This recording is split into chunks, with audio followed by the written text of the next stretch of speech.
Now, we hear a lot about HS2, but what about the alternatives? One organisation thinks it can deliver a better service, but £14 billion cheaper. That sounds good. Quentin Macdonald is one of those behind High Speed UK. Quentin, very good evening to you. Good evening to you. So what's your scheme? Well, it's an alternative, and it's designed as a network, and that's the important thing. It's fully designed to 1 to 25,000 scale, 883 kilometres of new build high-speed railway with a maximum speed of 360 kilometres an hour. And of the existing network, we would upgrade 240 kilometres and make 55 interconnections into our network. Hang on a minute. So how come you come up with this idea? You're one of the people behind High Speed UK. I mean, yesterday we heard from the Transport Secretary, Patrick McLaughlin, who's the current Transport Secretary. Mm-hmm. There have been several. He suggested, well, he did say that HS2, which the government are very keen on, wouldn't link up with High Speed 1. So if you're travelling from up north somewhere, you get the channel. If you're in Crewe, you can get the high speed. Eventually, according to the government plans, you get high speed to. Well, you get a train down to Birmingham. From Birmingham, you get a taxi to where High Speed 2 would start, because it doesn't have to go to Birmingham. You get High Speed 2 down to near Heathrow. Get a taxi from near Heathrow to Heathrow Express to London, or King's Cross, then you can link up to High Speed 1. I can see a flaw with that plan. Yes, so can I. Actually, what people forget is there is already a high-speed link, not a high-speed link, a link from the West Coast Main Line onto High Speed 1. That already exists for UK-sized trains. And what they want to do is to enlarge it to the fatter trains of Eurogauge, if I can call it that. That's not the distance between the rails, that's the fatness of the trains. But there's no reason why you can't today run a Eurostar along the North London line. The trouble is the North London line is very busy. We can do the same. But we can also, from our understanding of the network, we can get into St Pancras with a train, which will go into the international platforms for probably £100,000 by upgrading a siding. You can't believe they haven't looked at things like that, can you?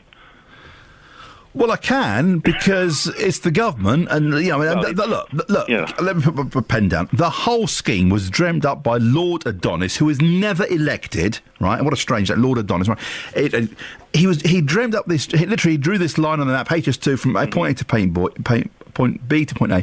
He was never elected. He came up with this idea under the last Labour government. It's true. The coalition came in. They thought, well, we'll do it anyway. And the politicians seem to have got themselves into a corner where no matter what the argument against is, they won't accept it because they don't want to lose face. That's quite right. They're determined to actually go via Old Oak Common, which I'm sure was an Adonis proposal, in order to link into Crossrail. We do that in a completely different way, and this is far too short a programme to explain all that.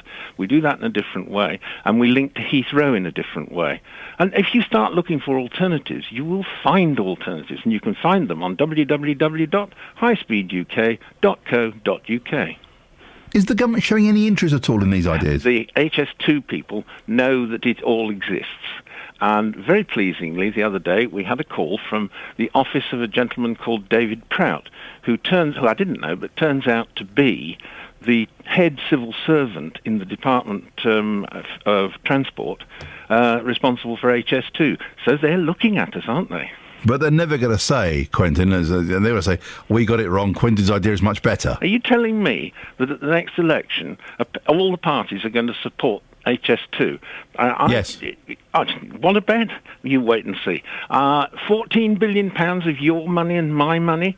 But it's the government, whether it's 40 or 50 or 60 billion pounds, that doesn't go into their pocket. They don't care. No, they do. They do. It'll make them unelectable. That's my view, anyway. And I have a political background. OK. Some people might argue it could be a bit late, this idea, because, as an alternative to HS2, because the government are so entrenched in their plans. I mean, have you spoken to the Chesham and Amersham MP, Cheryl Gillan? I know her, yes, indeed, and have spoken to her and met her, yes. And I've presented the whole of this tour, and she's very, very interested. And Cheryl is one of our indirect supporters, if you see what I mean. Quentin, I wish you well.